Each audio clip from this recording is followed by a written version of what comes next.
এখন এখন আসছি আসলে এখানের যে পিরামিড আছে একটা, এই পিরামিডের প্রবেশ করবো আর কি। দেখি ভিতরে কি অবস্থা।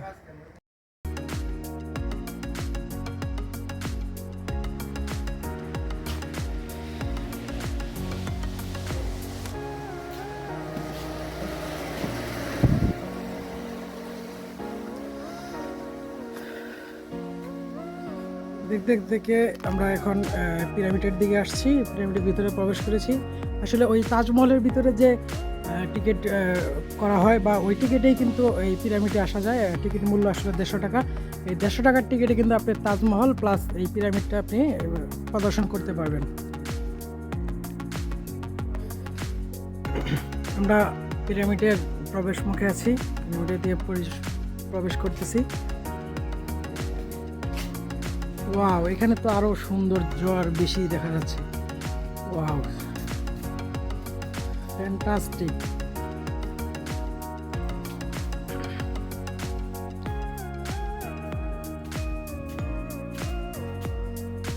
আজকের দিনটা এতটা স্পেশাল হবে আমি আসলে কখনো ভাবিনি।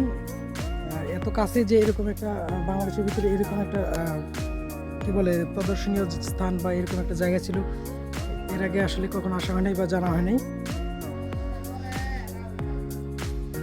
রাজমণি পালকি।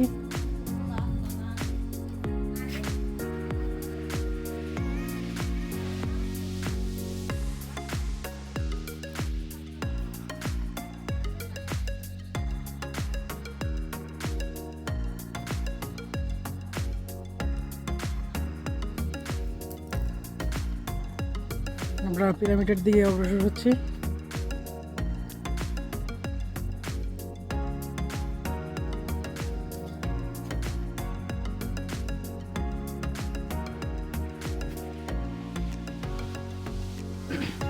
এই তো আমার সামনেই পিরামিডটি দেখা যাচ্ছে। তো এটার ভিতরে আসলে প্রবেশ না করলে বোঝা যাবে না যে এরকম এখানে আসলে কেমন সৌন্দর্য বা কেমন ধরনের জিনিসপত্র রয়েছে। আমরা আস্তে আস্তে এটার ভিতরে প্রবেশ করব।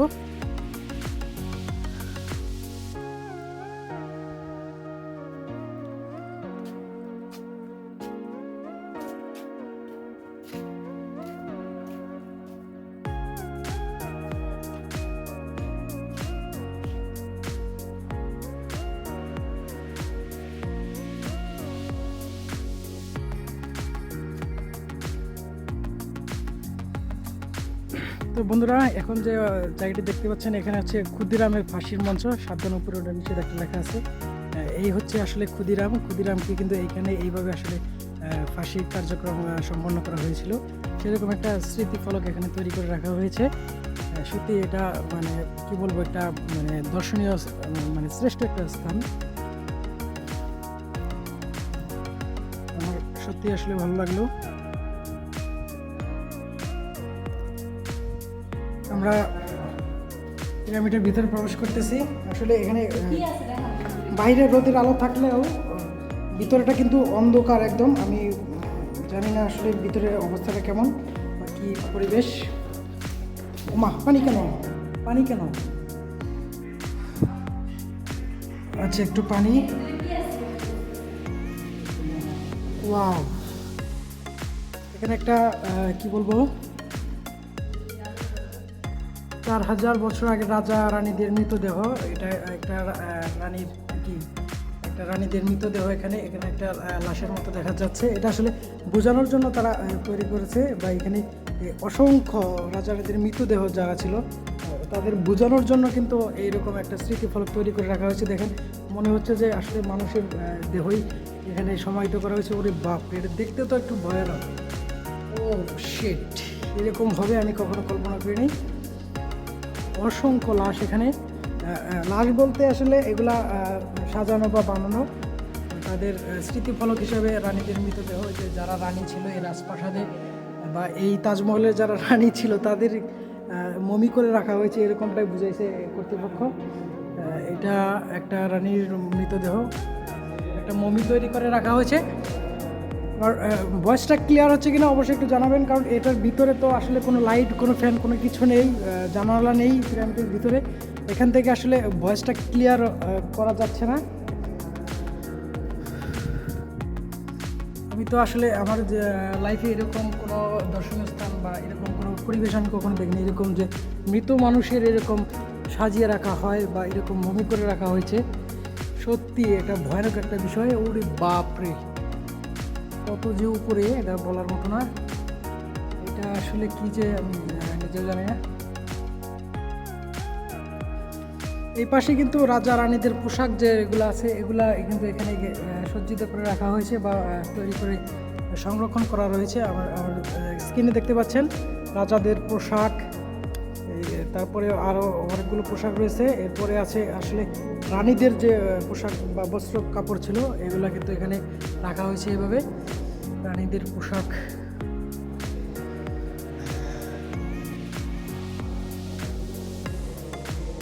এখানে হচ্ছে অলংকার।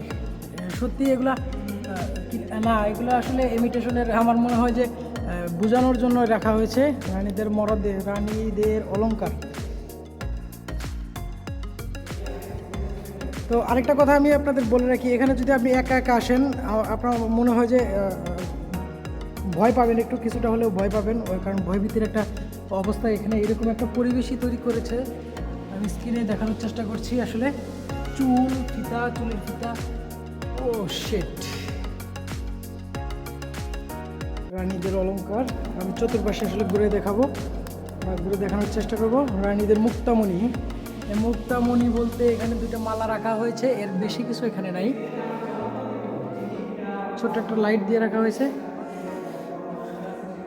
রাজা রানীদের খাবারের আসবাবপত্র, এটা হচ্ছে রাজা রানীরা খাবার গ্রহণ করতো যে সকল পাত্রে, সেই সকল পাত্রের একটা অবস্থা এখানে তুলে ধরা হয়েছে। যদি আরেকটু কাছ থেকে আপনাদের দেখাই,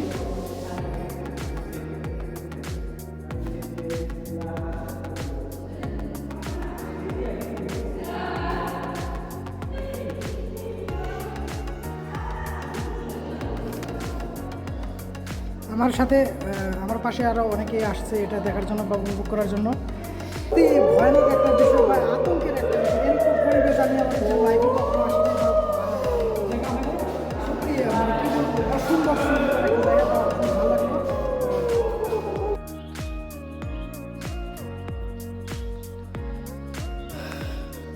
তৎকালীন রাজার বা জমিদারের সেই সৈনিকগুলো, সেনাপতিগুলো, ওয়াও, ওনাদের ড্রেস আপটা আমার কাছে আসলে সত্যি খুব ভালো লাগছে।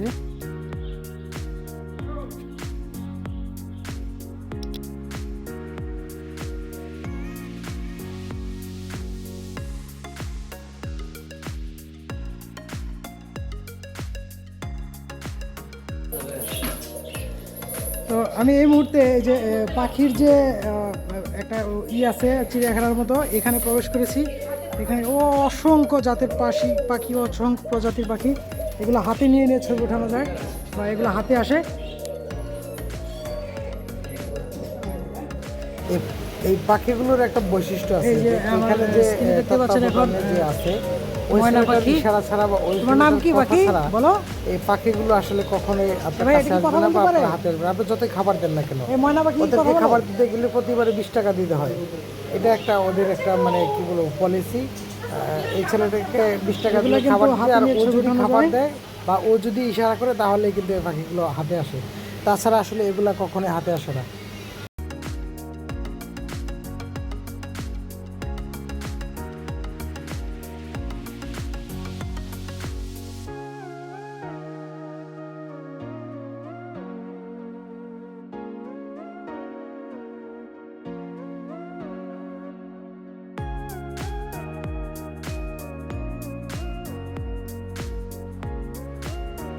কিছু জীবন্ত মাছ বা সত্যি সত্যি মাছগুলো এখানে রাখা হয়েছে তত্ত্বাবধানে, এরা এখানে লালন পালন করে, খাবার দেয় নিয়মিত।